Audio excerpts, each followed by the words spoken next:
엄청 부담을 주시고 세워주셔서 감사합니다. 네, 불안하기에 정말 더 확실한 소망이 생기는 것 같아요.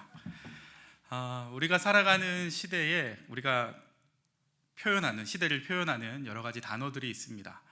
그 중에서 요 근래 들어서, 그리고 현대라고 하는 이 시대 들어서 더 많이 듣게 되는 단어 중에 하나가 있죠. 바로 불안이라는 단어입니다. 불안은 안일 불자에 편안할 안자로 이루어진 한자어죠. 편안하지 않은 상태, 정확히 원인을 알 수 없는데 뭔가 자꾸 편안하지 않은 것, 그런 것을 불안이라고 합니다. 이 불안이 없던 때가 성경에는 있었습니다. 언제였냐면 에덴 동산 때였습니다. 그런데 죄가 들어오고 난 이후부터는 이 불안이 우리 인류의 역사와 함께 왔습니다. 우리가 위드 코로나라고 표현하는 것처럼 우리 인류의 모든 역사는 위드 불안의 시대였습니다. 네. 그런데 이 현대에 와서 이 불안은 더 눈에 띄게 우리에게 잘 보여지고 있는 것 같습니다. 제가 작년에 불안과 관련해서 우리 사회의 모습을 잘 표현한 책을 한 권 발견했습니다. 서점에서 책 제목을 보다가 그 제목에 끌려서 보게 된 책인데, 심리학자 김태영 소장이 2020년에 쓴 풍요 중독 사회라는 책입니다. 그 책은 뭔가 중독에 대한, 풍요 중독이라고 하니까 뭔가 중독에 대한 책인 것 같은데, 그 책에 전제가 있습니다. 그 전제가 뭐냐면 우리는 인류 역사상 가장 불안한 사회에 살고 있다는 것입니다. 평가 불안, 존중 불안, 학대 불안, 추방 불안 등 다양한 그런 불안들이 우리 사회 속에 넓게 퍼져 있고, 또 그것이 이 사회를 살아가고 있는 우리 속에 스며들어와 있다는 것이죠. 그래서 이 불안감을 우리가 어떻게든 좀 위로받거나 감추기 위해서 사람들이 선택한 것이 뭐냐면 바로 풍요라는 거예요. 더 많은 것을 가짐을 통해서 이 불안을 채워가려고 하는 것입니다. 그리고 그것을 채워가다 보니까 그것이 불안만 없애주는 것이 아니라 우리를 그 풍요에 중독되게 만들었다는 거죠. 동의가 되십니까? 여기 계신 분들 개인적으로는 아니실지라도 이 시대가 어떻게든 불안을 떨쳐내기 위해서, 그리고 바꿔 얘기하면 삶의 안정을 갖기 위해서 영혼까지 끌어서 하는 것이 영혼과 관련된 영적인 것이 아니라 바로 물질적인 것과 관련됐다는 것을 보면 아마 이 책의 이 주장의 신빙성이 더해지는 것 같습니다. 이런 심리학자의 분석이 이렇다면 성경학자들은 어떻게 얘기할까요? 세계적인 성경학자이자 구약학자인 월터 브루그만은 자신의 책 시편적 인간에서 우리가 살아가는 세계에 대해서 이렇게 설명을 하고 있습니다. 우리와 긴밀히 연결되어 있는 세상은 결핍의 뿌리를 둔 불안의 세계다. 그것은 고갈, 즉 넉넉히 가지지도 넉넉히 행하지도 넉넉히 존재하지도 또 필요한 능력을 지니지도 안전하거나 가치 있게 여겨지거나 평가를 받지도 못하는 것에 대해 염려하는 세계다. 그리고 살기 위해 여러 가지를 갖추어야 한다는 인간의 불안은 점점 더 고조된다. 기본적으로 죄로 인해 타락한 이 세상은 상당히 불안정하기 때문에 이 불안정으로 인한 결핍에 대해서 늘 불안을 느끼며 살아간다는 것입니다. 그리고 이 불안은 어느 정도 있다가 사라지고 없어지는 것이 아니라 점점 더 고조되고 있다라고 얘기를 하고 있습니다. 그리고 계속해서 내 삶에 이미 가진 부분이 아니라 뭔가 자꾸 결핍된 부분에 집중을 하는 거죠.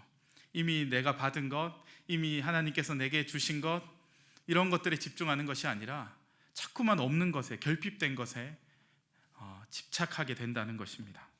그리고 그것을 어떻게든 채워가야 되니까 이 불안감이 사라지지 않는 거예요.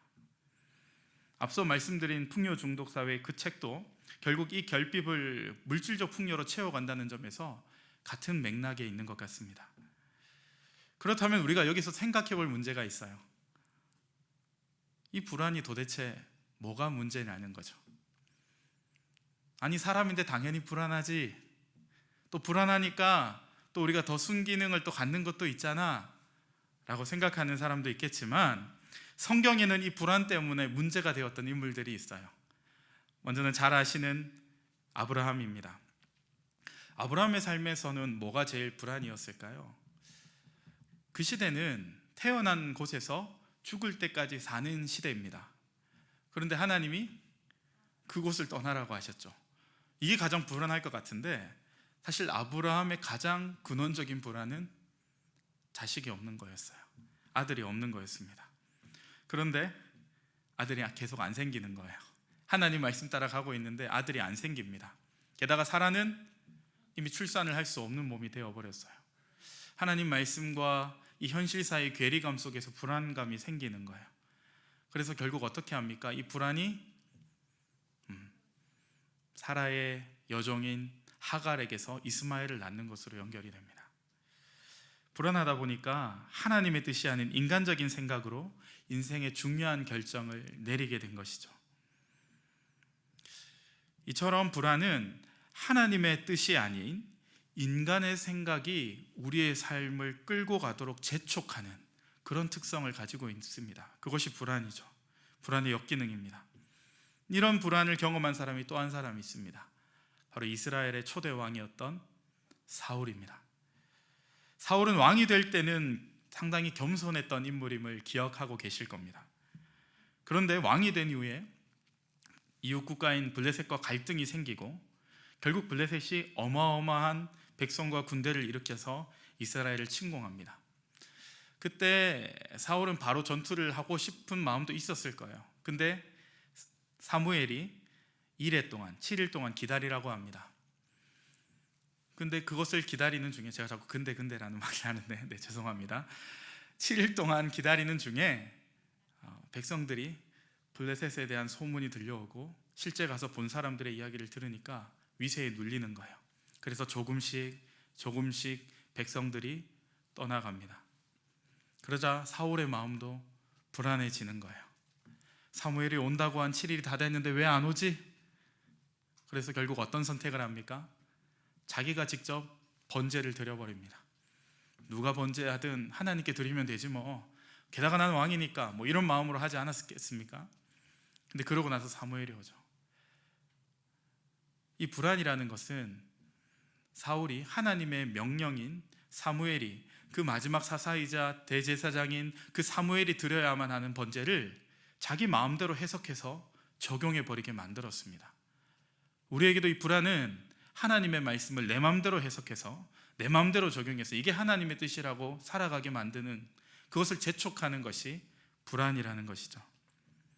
이처럼 성경 속에서 불안은 하나님의 시각, 하나님의 뜻보다 인간적인 생각을 따르게 만드는 요인이 되어 왔고요, 하나님의 말씀을 자기 형편, 자기 상황에 따라서 마음대로 적용하게 했습니다.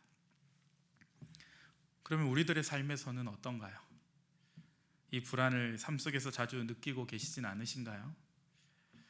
특별히 주빌리한 여러분들께 한 가지 여쭤보겠습니다. 이런 불안이 없으신가? 만약 통일이 안 되면 어떡하죠? 10년 뒤에도 안 되어도, 만약 10년 뒤에도 2032년에까지도 통일이 안 되어도 믿음의 확신 가운데 계속 이 기도의 자리를 지켜가실 수 있으신가요?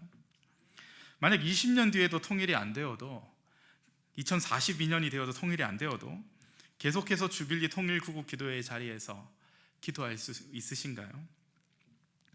그리고 이 모임을 매주 애써서 준비하시는 분들께 이 모임에 참석하는 숫자가 점점 줄어들수록 불안하진 않으십니까? 이미 다음 세대는 통일을 별로 원하지 않는다는 조사 결과를 볼 때마다 통일에 대한 사명을 가지고 계신 분들의 마음은 괜찮으십니까? 제가 자꾸 이렇게 물어보니까 평소 하나도 안 불안했었는데 괜히 제가 불안을 조장하는 것 같아서 죄송한 마음도 있습니다. 혹시나 우리 안에 그런 부분이 있다면 한번 살펴보자는 거죠. 사실 만약 10년, 20년, 30년 뒤에도 통일이 안 된다 할지라도 우리는 변함없이 계속 기도할 것입니다. 아멘이십니까? 물론 통일은 저는 더 빨리 올 수 있다고 생각합니다. 하지만 우리가 이 통일을 기다리며 기도하며 이렇게 인내하며 매주 이 기도의 시간을 지켜가는 이 중에 사탄은 계속 이 불안을 통해서 우리를 공격해 온다는 것이죠. 계속 유혹할 거예요. 주빌리에서 그렇게 기도해도 통일 안 되잖아. 원래 통일은 안 되는 거야. 뭐 이런 것부터 시작해서 하나님께서 정말 통일 주신다든 근데 왜 아직 안 주셔? 너희들이 뭐 잘못하고 있는 거 아니야? 끊임없이 이 불안감을 사탄은 우리에게 조장시켜서 이 주빌리 기도 모임이 인간적인 생각을 가진 모임으로 가도록 사탄은 몰아붙인다는 것이죠. 그런데 오늘 찬양할 때 들어보니까 사탄이 발을 못 붙일 것 같아요. 너무 기백이 있고 어두운 밤 지나서 동 튼다 한 수십 번 하는 것 같은데 정말 동이 터오는 것 같아요. 네, 그런 것처럼 이러한 강력한 기도의 모임이 그 불안을 물리쳐주고 있는 것을 오늘 또 새삼 느꼈습니다. 그런데 이런 불안은요, 우리 이 시대만 느끼는 것이 아니라 시편 42편의 기자가 살던 시대에도 느끼고 살고 있었다는 겁니다. 오늘 보면 1절을 통해 우리는 알 수 있습니다. 하나님이여, 사슴이 시냇물을 찾기에 갈급함같이 내 영혼이 주를 찾기에 갈급하니이다. 무슨 일인지 이 시편 기자는 하나님이 임재하시는 곳이다, 당시대에 하나님이 임재해 계시는 곳이라는 그 예루살렘 성전으로부터 상당히 멀리 떨어져 있는 것 같습니다. 그리고 그 임재, 그곳에 떨어져 있지만 그래도 하나님의 임재를 누려야 되는데 그조차 느끼지 못하고 있는 것 같아요. 그에게는 그것이 불안의 원인입니다. 그래서 하나님을 찾는데 그 정도가 사슴이 시냇물을 찾기에 갈급함같이 라는 그림 언어를 통해 드러납니다. 마치 하나님을 찾지 못하면, 만나지 못하면 정말 죽을 것 같아서 하나님을 찾습니다. 불안의 정도가 아주 심한 거죠. 사슴에게 생명과도 같은 물이 없어서 그 네게브 광야에 말라있는 시냇물이 흘렀던 흔적만 있는 곳에 가서 막 발굽을 가지고 그 시내 바닥을 이렇게 발로 파헤치는 그 사슴처럼 그의 영혼이 주님을 찾습니다. 사슴이 땅을 파는 그 장면을 한번 생각해 보시겠어요? 그것은 사슴의 목이 말라서 헐떡이는 그 숨소리와 그리고 말발굽으로 바닥을 파는 그 소리만이 고요한 가운데 울려 퍼지지 않았겠습니까? 마치 숨죽여서 속삭이듯 찬양하고 말씀 있는 북한 지하교회 성도들의 소리 없는 울부짖음처럼 간절하게 하나님을 이 시편 기자는 찾습니다. 그리고 계속해서 2절에서 그 불안한 자신의 심정을 이어갑니다. 내 영혼이 하나님, 곧 살아계시는 하나님을 갈망하나니 내가 어느 때에 나아가서 하나님의 얼굴을 배울까? 하나님을 향한 갈망, 정말 목이 타는 듯이 그 하나님을 원하지만 언제나 그 임재 가운데로 나아갈 수나 있을지 본인도 알지 못합니다. 정말 원하지만 하나님 앞에 나아갈 수 없는 지금 이 시편 기자가 처한 불안한 현실, 저는 이 시편 42편 기자의 이 정서가 저 동방의 예루살렘이라 불리던 평양 땅에 가서 마음껏 예배하지도 못하고 소망하지도 못하는 이 심정, 어느 때나 저기 가서 우리가 하나님을 예배할 수 있을까 하는 그 심정과 맞닿아 있는 것처럼 느껴졌습니다. 2000수백 년의 시간을 넘어서 이 정서가 말씀을 통해서 우리 가운데 함께 연결되고 있는 거예요. 우리의 삶의 현실 속에서도 마찬가지입니다. 삶의 여러 문제들이 정말 기도할 때마다 착착착착 해결되기를 소망하지만 그 문제들은 여전히 나와 우리 가족을 괴롭히고 점점 더 우리를 그 문제 속으로 자꾸만 끌어당겨서 결국 이 문제가 해결되지 않는 것은 하나님이 안 계신 거다라는 하나님의 부재를 느끼게 만들지 않습니까? 근본적인 불안의 원인이 죄로 인한 하나님과의 관계 단절인 것처럼 이 불안은, 사탄은 이 불안을 이용해서 우리를 자꾸만 하나님의 부재라는 곳으로 끌고 들어가고 있는 것이죠. 그리고 그 문제의 아픔은 여기서 그치지 않고 또 속을 뒤집어 놓는 사람들의 조롱이 3절에 이어집니다. 사람들이 종일 내게 하는 말이 내 하나님이 어디 있느냐 하오니 내 눈물이 주야로 내 음식이 되었도다. 사람들의 조롱 소리가 들려옵니다. 내 하나님이 어디 있느냐? 내 하나님이 살아있긴 하신 거냐? 하나님이 살아계시면 이 정도 기도하는 너의 소원을 들어주셔야 되는 거 아니냐? 정말 하나님이 너 사랑하시는 거 맞니? 우리 시대처럼 그 시대에도 조롱 소리가, 안 그래도 불안한 그 마음을 자꾸만 더 극대화시켜서 그의 영혼까지 무너뜨리려 하는 것이죠. 이에 대해 시편 기자는 그 조롱 소리에 눈물이 밤낮으로 흘러서 입으로 들어가서 음식이 되었다고 합니다. 얼마나 많이 흘려야 그걸 음식이라고까지 표현할 수 있을까요?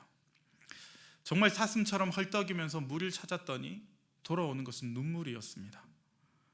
우리도 삶에서 끊임없이 솟아오르는 불안함을 자극하는 그 사탄의 끊임없이 생각을 통해 들어오는 조롱성 질문에 대해서 한편으로는 슬퍼하기도 하지만 사실 때로는 그 조롱하는 소리에 정확히 반박을 못할 때도 있습니다. 맞는 것 같거든요.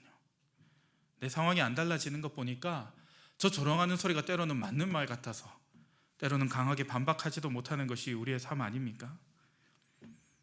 자꾸만 인간적인 생각이 꼬리에 꼬리를 무는 거죠. 그렇지, 나는 늘 그 모양이지, 우린 안 되나 보다. 하나님께 기도를 계속했는데 우리 아들, 우리 딸은 하나님으로부터 점점 멀어져 갑니다. 혹시 안 돌아오는 거 아니야? 불안해요. 올해 열심히 최선을 다하며 재수하고 있는데 작년처럼 목표로 한 대학에 못 가면 어떡하지? 불안하니까 주일에 예배보다 학원을 선택합니다. 또 취업이 안 되면 어떡하지? 하나님께 정말 열심히 기도하면서 했는데 왠지 안 될 것 같은 현실에 대한 그런 불안감, 그리고 만약 안 되었을 때 주변 사람들의 눈빛까지 벌써 막 혼자서 느끼고 있는 거예요. 이런 불안한 현실 속에서 답답하고 서러울 때 결국 눈물이 흐릅니다. 기도만 하면 눈물이 납니다. 그러다 보니까 그냥 기도가 눈물이 되고 눈물이 기도가 되는 상황까지 오는 거죠. 시편 기자는 바로 이런 눈물을 음식으로 삼고 있다고 말합니다. 주빌리 통일구국 기도에도 마찬가지일 수 있어요. 통일을 위해 이렇게 기도하면 뭔가 변화가 그래도 일어나야 될 텐데, 하나님이 내가 너희들 기도하는 대로 뭔가 변화를 일으켜주고 있단다라는 뭔가 표징을 보여주셔야만 될 것 같은데 왜 안 보여주실까? 이곳에 연세 있으신 분들은 정말 내 세대에는 안 일어날 일인가? 이렇게 기도만 하다가 그냥 내 세대는 끝나는 것인가? 정말 통일이 오긴 하나? 또 이 땅에 정말 목숨 걸고 와 있는 우리 탈북 형제 자매들은 탈북해온 우리 삶이 정말 더 좋아질까? 지금도 힘든데 앞으로 더 힘들진 않을까?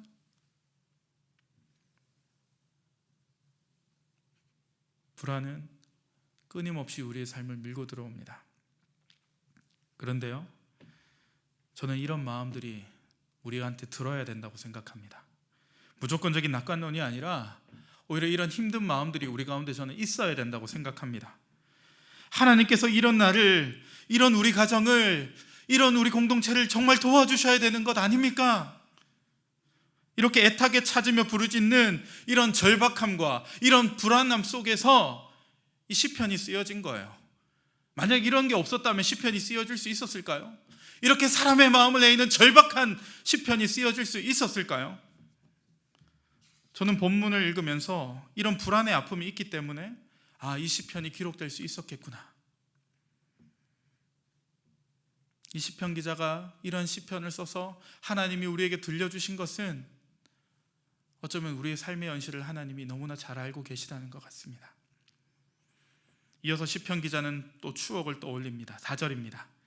내가 전에 성의를 지키는 무리와 동행하여 기쁨과 감사의 소리를 내며 그들을 하나님의 집으로 인도하였더니 이제 이 일을 기억하고 내 마음이 상하는도다. 이전에는 정말 그 하나님의 풍성한 임재를 누리면서 하나님을 예배하고요, 깊은 은혜 가운데 살았는데 지금은 그렇지 못한 현실을 보니까 너무 마음이 아픈 거예요.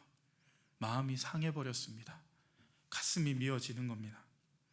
이렇게 현실 속에서 마음까지 무너져 내린 시편 기자의 모습, 사실 다른 부분은 무너져도 일어날 수 있지만 이 마음이 무너지면 다시 일어나기가 참 쉽지 않습니다.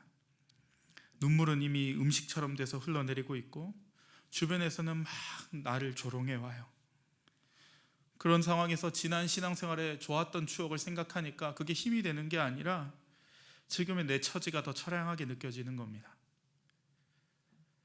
이러한 삶의 불안이 절정에 이른, 서러움이 복받쳐 오르는 그때 여러분이라면 어떻게 하시겠습니까? 우리는 어떻게 이런 상황에 반응해야 되는 겁니까? 일반적으로는 어떤 사람들은 자포자기하기도 하겠죠. 또 어떤 사람은 하나님을 원망할 겁니다. 그랬다가 조금 마음이 안정이 되면 하나님 죄송합니다, 좀 그래도 살려주세요, 이렇게 매달리기도 하고요. 그런데요, 시편 42편을 기록한 그는 좀 이런 일반적인 상황은 아닌 것 같아요. 자포자기도 안 하고요, 하나님을 원망하지도 않습니다. 그리고 기도도 먼저 하지 않습니다.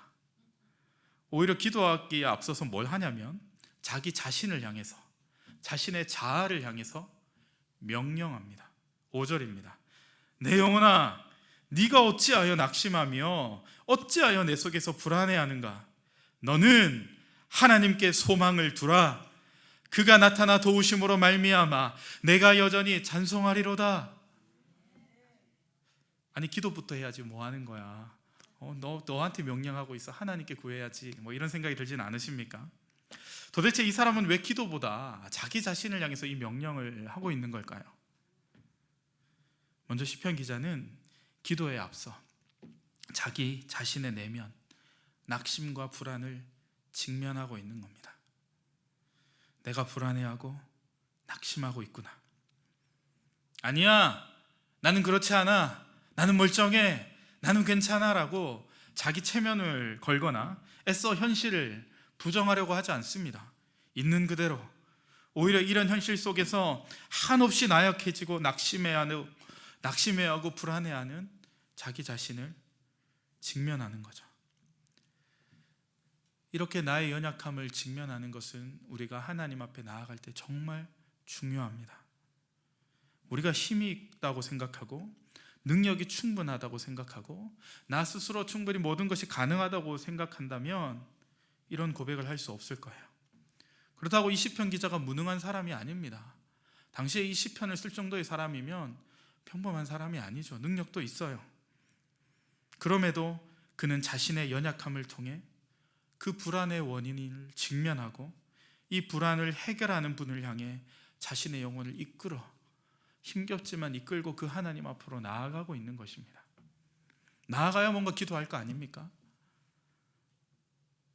불안해하는 자신과 완전히 대조되는 대상, 바로 창조주 하나님께로 그 시선을 옮깁니다. 그런데 힘든 현실에서 이 시선이 하나님께로 잘 옮겨지지가 않는 거예요. 그래, 하나님 봐야지 아는데 잘 안 되는 거예요. 그래서 명령합니다.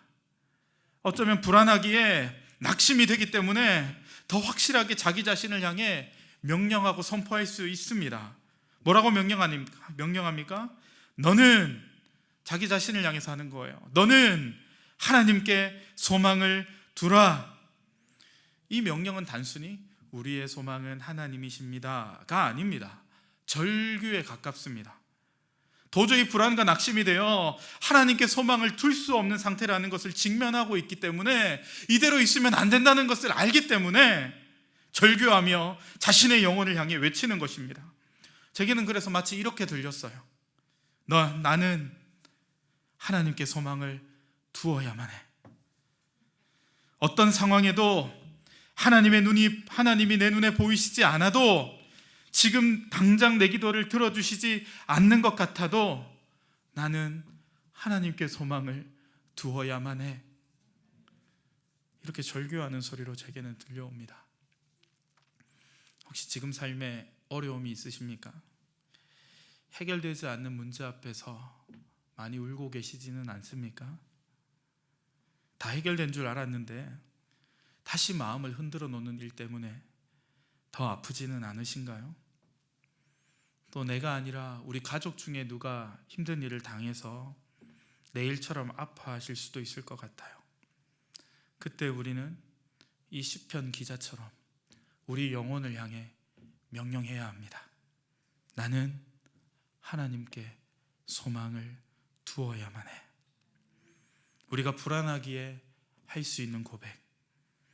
그런데 그 고백이 진정한 소망을 주시는 하나님을 향해 있을 때 우리는 오늘 설교 제목처럼 불안하기에 더 확실한 소망을 가질 수 있습니다. 저는 5절을 보면서 이 절을 기록하는 시편 기자가 이 시의 겉으로 이렇게 지금 우리가 함께 읽은 본문 내용을 기록하긴 했지만 그 속에서 하나님을 더 깊이 만나고 있었던 것은 아닐까라는 생각이 들었습니다. 하나님의 세미한 음성을 그것을 기록하는 가운데 듣고 있었던 것은 아닐까. 사랑하는 아들, 사랑하는 내 딸아, 많이 낙심되고 불안하지. 그래도 너는 답을 알잖아. 나 여호와에게 소망을 두는 것이란 걸.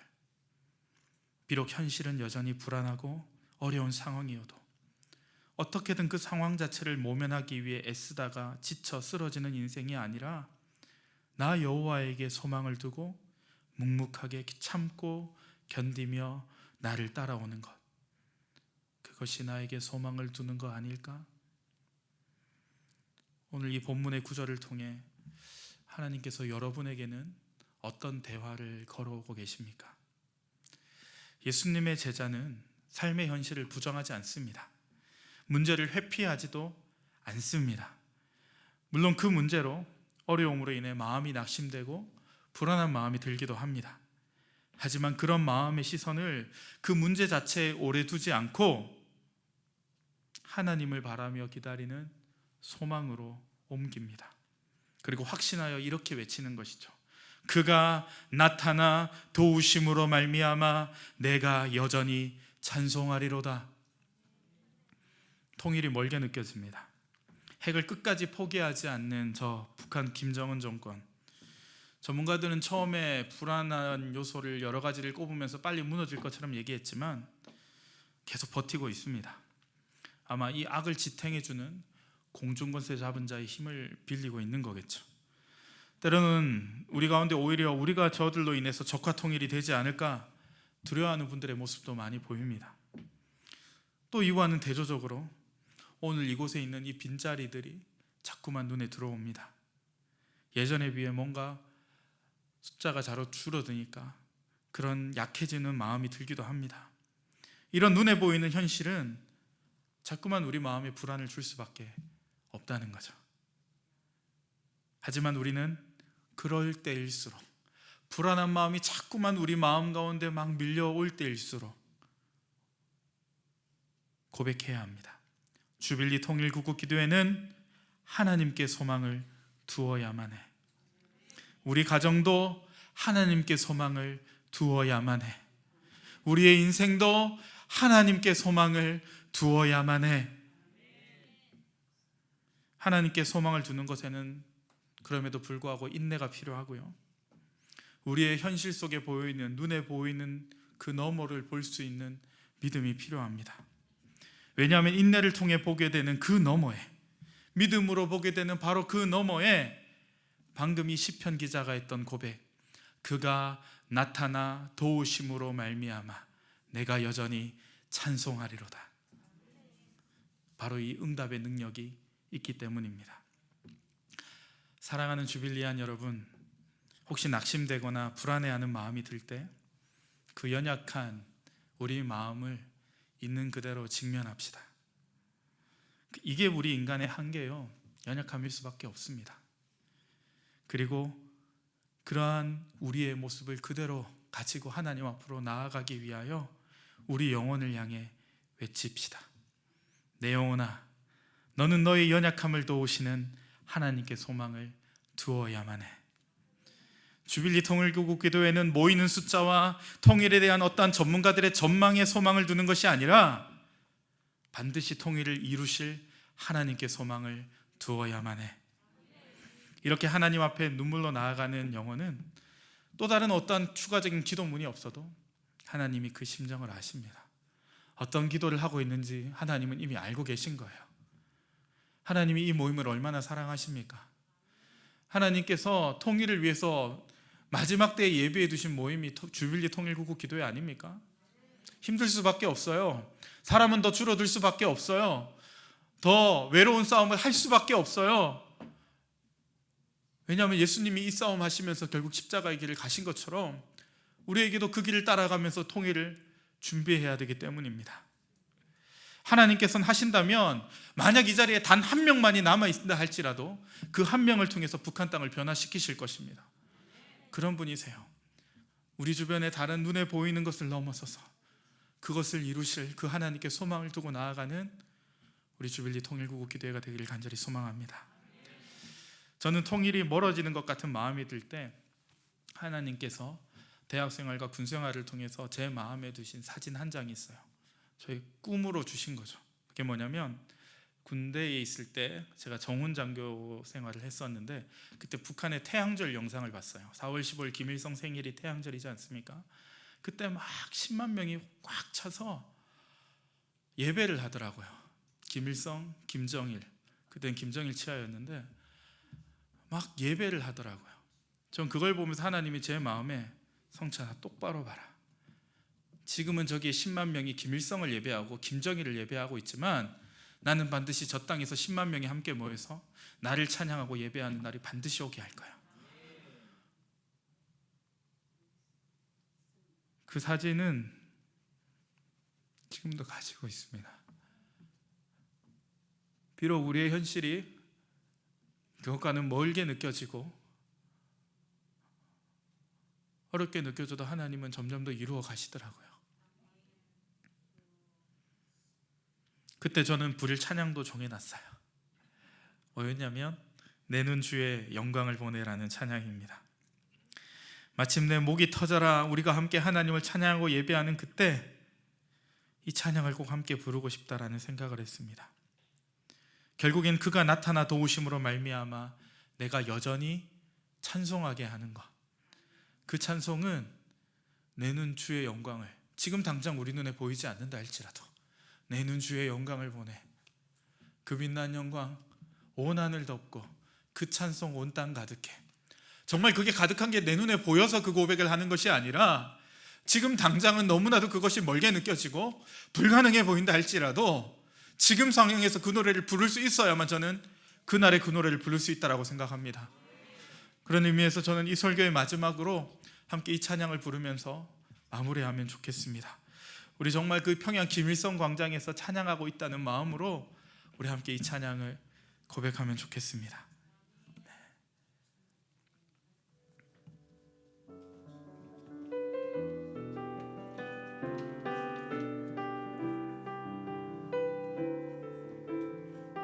함께 찬양하겠습니다. 내 눈 주의 영광을 보내, 내 눈 주의 영광을 보내, 우리 가운데 계신 주님, 그 빛난 영광 온 하늘 덮고 그 찬송 온 땅 가득해. 내 눈 주의 영광을 보내,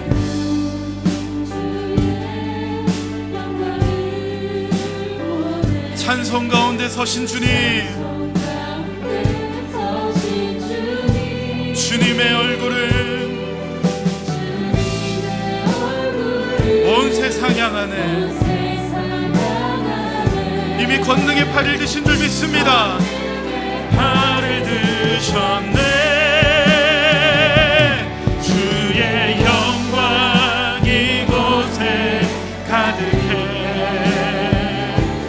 우리 서는 주님과 함께 찬양하며 우리는 전진하리. 모든 열방 우리 다시 한 번만 고백하겠습니다. 내 눈 주의 영광을 보내, 주의 영광을 보내, 우리 가운데 계신 주님, 그 빛난 영광 온 하늘 덮고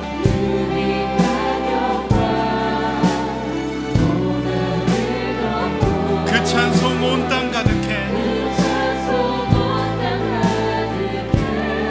내 눈 주의 영광을 보내,